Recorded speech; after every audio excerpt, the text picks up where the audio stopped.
মেঘমালা আকাশে উড়ে উড়ে যায় পর্বত চূড়া। বোন ফাতেমা, তোমার তো মাদ্রাসায় ভর্তি হওয়ার অনেক দিন হয়ে গেল, তুমি কি সব আরবি হরফ শিখেছো? জি ভাইয়া, আমি সব আরবি হরফ জানি।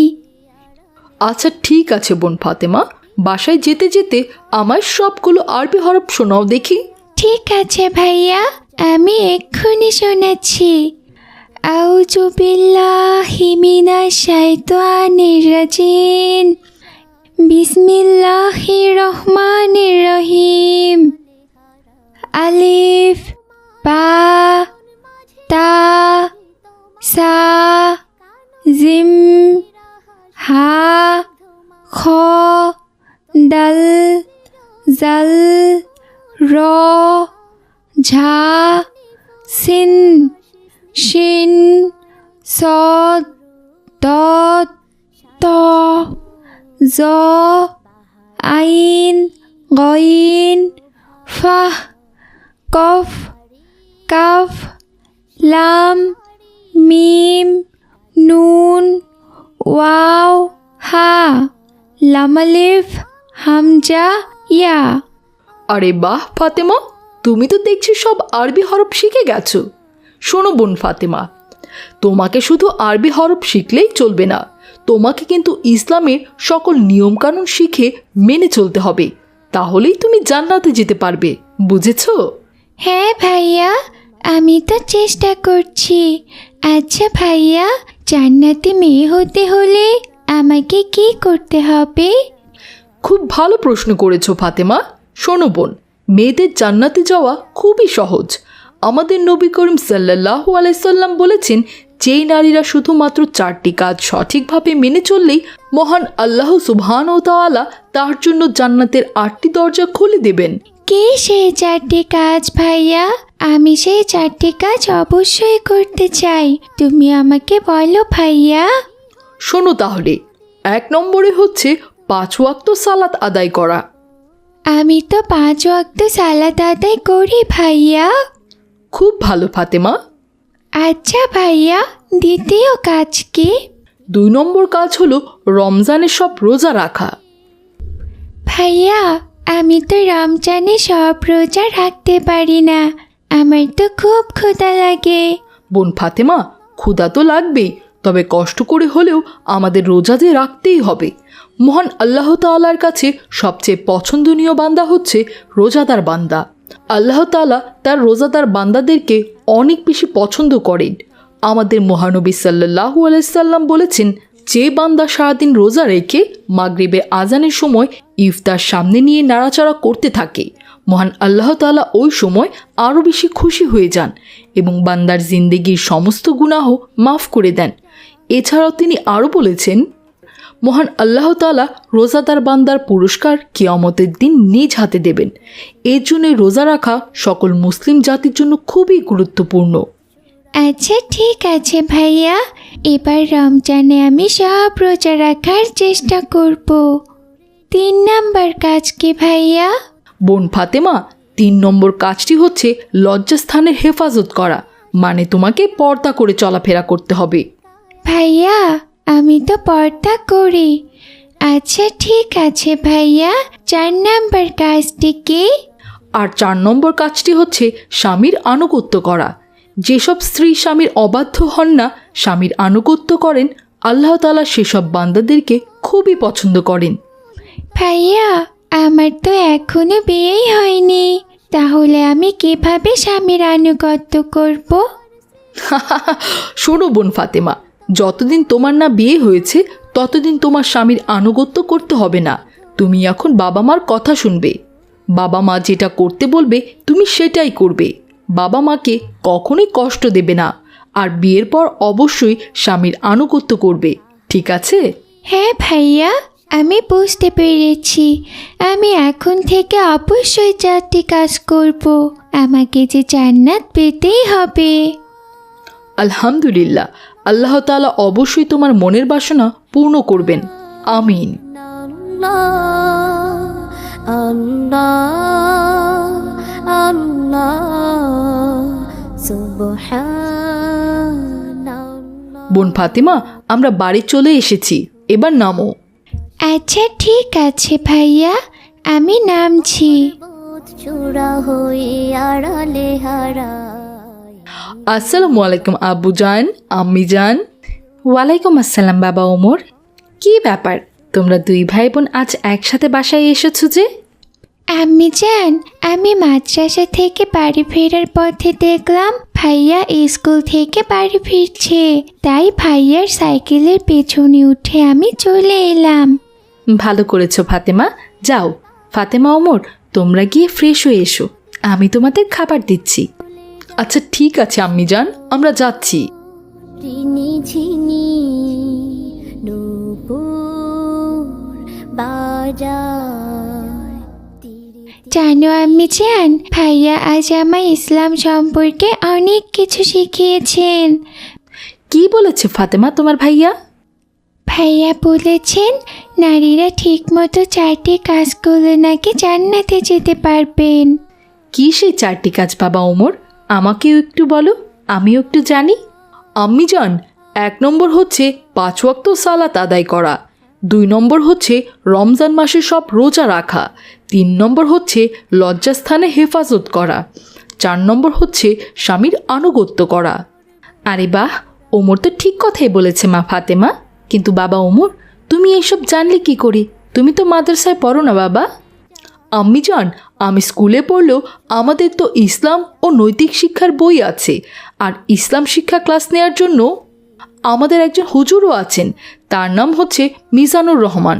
হুজুর ক্লাসে এইসব বিষয় নিয়ে আলোচনা করেছিলেন। আরে বাহ, তাহলে তো ভালোই হলো। তুমি তো দেখছি বাংলা ইংরেজির সাথে সাথে ইসলাম বিষয়ের সমান দক্ষতা অর্জন করছো।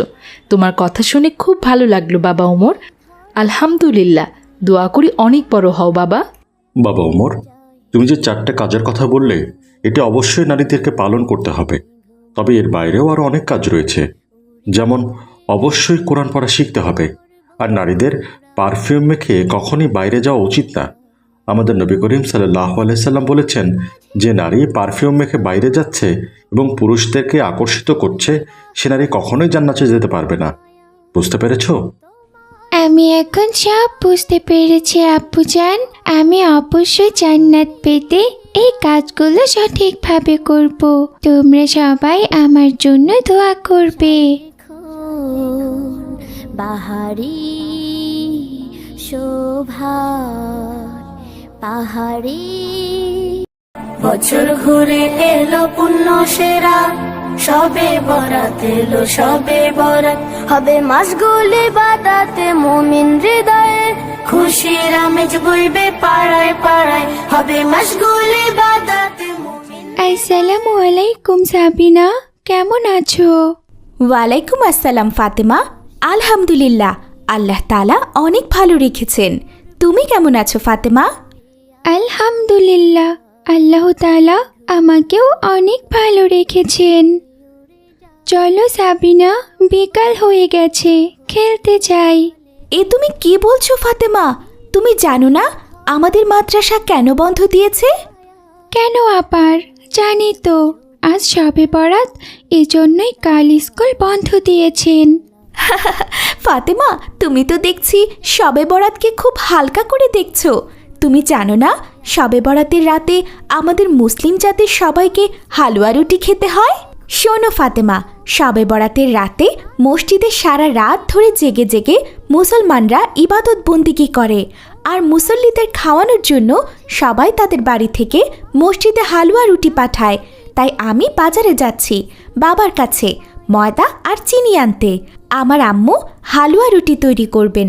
তোমারও দাওয়াত থাকলো ফাতেমা, তুমি এসো কিন্তু। এসব তুমি কি বলছো সাবিনা? এসব কথা তো আমি আগে কখনোই শুনিনি, যে মসজিদে শবে বরাতে হালুয়া রুটি পাঠাতে হয়, আর পরিবারের লোকজনেরাও ওই দিন হালুয়া রুটি খায়। কি বলছো ফাতেমা? এ ব্যাপারে সবাই জানে, তুমি জানো না ফাতেমা? না তো সাবিনা, আমার বাবা মা তো এই বিষয়ে আমাকে কিছুই বলেনি। আচ্ছা ঠিক আছে ফাতেমা, তুমি তোমার বাবা মাকে গিয়ে জিজ্ঞেস করো কেন তারা হালুয়া রুটি বানাচ্ছেন না। আচ্ছা ঠিক আছে সাবিনা, আমি এক্ষুনি যাচ্ছি। গিয়ে আমার বাবা মাকে জিজ্ঞেস করছি। আমি তাহলে এখন আসি সাবিনা। আসসালামু আলাইকুম। ওয়ালাইকুম আসসালাম ফাতেমা।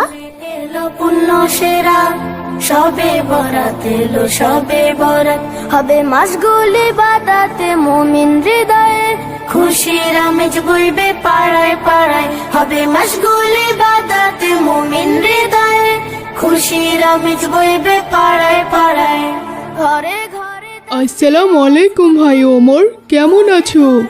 আলহামদুলিল্লাহ, আল্লাহ তাআলা ভালো রেখেছেন ভাই। তুমি কেমন আছো? আলহামদুলিল্লাহ, আমিও ভালো আছি ওমর, এবং আজ আমি দারুণ খুশি। কেন ভাই মাহাদি, কাল স্কুল বন্ধ দিয়েছে এর জন্য? হ্যাঁ ভাই, বন্ধ তো দিয়েছেন, কিন্তু আজ যে আমরা শবে বরাতের হালুয়া রুটিও খেতে পারবো, এই জন্যই আমার অনেক খুশি লাগছে। হালুয়া রুটি? কি বলছো ভাই মাহাদি? হালুয়া রুটি আবার কি? আর শবে বরাতের সাথেই বা হালুয়া রুটির সম্পর্কটা কি? আমি কিছুই বুঝলাম না ভাই মাহাদি। আরে ভাই ওমর, তুমি তো দেখছি এখনো বোকাই থেকে গেলে। আমাদের স্কুল কেন বন্ধ দিয়েছে বলো তো? কেন আবার শবে বরাতের বন্ধ? ওমর, শবে বরাতে কি করে সেটা তুমি জানো না? হ্যাঁ জানি তো, শবে বরাতে অনেকে এবাদত বন্দিগি করে রাত কাটায়। আরে ওমর, শুধু ইবাদত বন্দেগি করে না, শবে বরাতে হালুয়া রুটিও খেতে হয়। আমাদের নবী করিম হজরত মোহাম্মদ সাল্লাল্লাহু আলাইহি সাল্লাম শবে বরাতে হালুয়া রুটিও খেয়েছিলেন। এই জন্য নবী করিম হজরত মোহাম্মদ সাল্লাল্লাহু আলাইহি সাল্লাম যা করেছেন আমাদেরকেও তাই করতে হবে। এইসব আমার বাবা বলেছেন। এই দেখো, হালুয়া রুটি করার জন্য বাবা আমাকে ময়দা চিনি কিনে দিয়েছেন। ভাই মাহাদি, তোমার কথার আগামাথা তো আমি কিছুই বুঝলাম না। শবে বরাতে হালুয়া রুটি খাওয়া, এ তো আমি নতুন শুনলাম। শোনো ভাই ওমর, তুমি হাদিস সম্পর্কে কিছু জানো না। তুমি তোমার আব্বুজানকে গিয়ে বলো, তিনি তোমাকে সব কিছু বুঝিয়ে বলবেন। আজ তো আমাদের মহল্লায় সবে হালুয়া রুটি বানাচ্ছেন, আর তুমি এই বিষয়ে কিছু জানো না? এটা কি কোনো কথা? যাও যাও, তাড়াতাড়ি যাও, গিয়ে তোমার বাবাকে বলো তোমাদের বাড়িতেও হালুয়া রুটি করার জন্য। আমি এখন আসি ভাই ওমর, আসসালামু আলাইকুম। ওয়ালাইকুম আসসালাম। ঘুরে এলো পুণ্য সেরা, সবে বরাত এলো সবে বরাত, হবে মাসগুলি বাদাতে মুমিন হৃদয়ে, খুশির আমেজ বইবে পাড়ায় পাড়ায়, হবে মাসগুলি বাদাতে মুমিন আসসালামু আলাইকুম আব্বুজান। ওয়ালাইকুম আসসালাম। তুমি চলে এলে যে? তুমি না একটু আগেই খেতে গেলে? এত তাড়াতাড়ি ফিরে এলে কেন মা? হ্যাঁ আব্বুজান, সাবিনার সাথে খেলতে চেয়েছিলাম, কিন্তু সাবিনার একটা কথা শুনে আমি ফিরে এলাম। আসসালামু আলাইকুম আব্বুজান। ওয়ালাইকুম আসসালাম বাবা ওমর। তুমি না সাইকেল চালাতে গেলে? তুমিও এত তাড়াতাড়ি ফিরে এলে যে? আব্বুজান, মাহাদির একটা কথা শুনে আপনার কাছে জানতে তাড়াঘড়ি করে চলে এলাম। মাহাদি কি কথা বলেছে বাবা ওমর? আব্বুজান, মাহাদি বলল শবে বরাতে নাকি হালুয়া রুটি খেতে হয়। ও আচ্ছা, মাহাদির কথা শুনে তুমি চলে এসেছো বাবা? তা ফাতেমা, তুমি কেন চলে এসেছো সেটা তো বললে না। আব্বুজান, আমাকেও তো একই কথা সাবিনা বলল, এজন্যই তো ফিরে এলাম। সাবিনা আজ হালুয়া রুটি খাওয়ার জন্য নাকি খেলতে যেতে পারবে না। তাহলে তো তোমরা দুই ভাই বোনই একই কারণে ফিরে এসেছো, তাই না?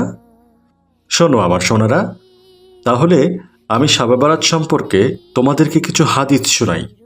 মূলত শাবান মাসের 15 তারিখের রাতকেই বলা হয় পবিত্র শবে বরাত। আর আমাদের অনেক মুসলিম উম্মা শবে বরাতে জেগে মসজিদে বা বাড়িতে অবস্থান করে নফল ইবাদত আদায় করে থাকেন, পরদিন যাতে ঘুমাতে পারে। ওই জন্যই পরের দিন স্কুল, কলেজ, মাদ্রাসা, সকল সরকারি বেসরকারি প্রতিষ্ঠান বন্ধ থাকে। আবার অনেকে মুসলিম উম্মা এই রাতে হালুয়া রুটির ব্যবস্থাও করেন। যদিও শবে বরাত পালন করা নিয়ে ইসলামিক বিশেষজ্ঞদের মতপার্থক্য রয়েছে, আমি সেদিকে যাচ্ছি না। শুধু শবে বরাত কেন এবং যে কোনো রাত্রিতেই আল্লাহর ইবাদত করে বান্দা তার কাছে কোনো কিছু চাইলেই খালি হাতে ফেরান না। অবশ্য শবে বরাত তার ব্যতিক্রম কিছুই নয়। তা তো বুঝলাম আব্বুজান, কিন্তু ওই দিন কেন হালুয়া রুটি খাওয়া হয়? শোনো বাবা ওমর, আমাদের দেশের এমন অনেকের মধ্যেই ভ্রান্ত ধারণা আছে যে উহুদ যুদ্ধে আমাদের নবী করিম সাল্লাল্লাহু আলাইহি সাল্লামের দাঁত মোবারক শহীদ হয়েছিলেন। তিনার শক্ত খাবার খেতে কষ্ট হতো বিধায় উনি শবে বরাতের রাতে হালুয়া রুটি খেয়েছিলেন। এজন্যই অনেক মুসলিম উম্মারা আমাদেরকে মহানবী হজরত মুহাম্মদ সাল্লাল্লাহু আলাইহি সাল্লামকে অনুসরণ করে হালুয়া রুটি খান। আচ্ছা আব্বুজান, হালুয়া রুটি খাওয়া কি ঠিক? ধরে নিলাম আমাদের মহানবী সাল্লাল্লাহু আলাইহি সাল্লাম দাঁতে কষ্ট পেয়ে হালুয়া রুটি খেয়েছিলেন, কিন্তু আমাদের দাঁত তো ঠিকই আছে, তাহলে আমরা কেন হালুয়া রুটি খাবো আব্বুজান? আসলে হয়েছিল কি বাবা, আমাদের অনেক জাল হাদিস হয়ে গেছে। এক হুজুর এক এক রকমভাবে হাদিসগুলোর ব্যাখ্যা দেন, তাই অনেক মুসলিম উম্মাদের মাঝে এটা নিয়ে ভ্রান্ত ধারণা তৈরি হয়। তা ঠিক না বাবা ওমর, আমাদের প্রতিটা দিনই ইবাদত করতে হবে, কেননা আল্লাহ তাআলা শুধুমাত্র তার ইবাদত বন্দিগির জন্যই আমাদেরকে সৃষ্টি করেছেন। কেউ যদি শবে বরাতের দিন বেশি বেশি নফল ইবাদত করেন তাহলে সেটা অবশ্যই সওয়াবের। তবে হালুয়া রুটি খাওয়া এইটা ইসলামে জায়েজ নেই। ও, এখন আমি সব বুঝতে পেরেছি আব্বুজান। হ্যাঁ আব্বুজান, আমিও এখন সব কিছু পরিষ্কারভাবে বুঝতে পেরেছি। হ্যাঁ আব্বুজান, আমি এখন সব কিছু পরিষ্কার বুঝতে পেরেছি। হ্যাঁ আমার সোনারা, আজ তোমাদেরকে খেলতে হবে না, যাও আসরের আজান হচ্ছে, সালাত আদায় করে নাও। আচ্ছা ঠিক আছে আব্বুজান, আমি এক্ষুনি যাচ্ছি। আসসালামু আলাইকুম ওয়া রাহমাতুল্লাহ। ওয়ালাইকুম আসসালাম বাবা ওমর। সবে বরাত এলো, সবে বরাত হবে মাসগুলি বন্ধুরা, বুঝলে তো, পবিত্র শবে বরাতের দিন যে আমরা হালুয়া রুটি খেতেই হবে এমন কোনো সহিহ হাদিস নেই। তবে যেটা সহিহ হাদিস দ্বারা প্রমাণিত নয় সেই কাজ আমরা কখনোই করব না। আর আমরা যদি শবে বরাত মানে শাবান মাসের মধ্য রাতের ইবাদত এবং বন্দিগি করতে চাই, সেটা অবশ্যই করতে পারি। তাহলে আল্লাহ তাআলা অবশ্যই আমাদেরকে সওয়াব দান করবেন। আর আজ তাহলে এ পর্যন্তই ছোট্ট বন্ধুরা, তোমরা ভালো থেকো। আর আল্লাহ সবাইকে আল্লাহর অনুগত্য করার সুযোগ এবং তৌফিক দিক। ধন্যবাদ সবাইকে। আসসালামু আলাইকুম ওয়া রাহমাতুল্লাহ।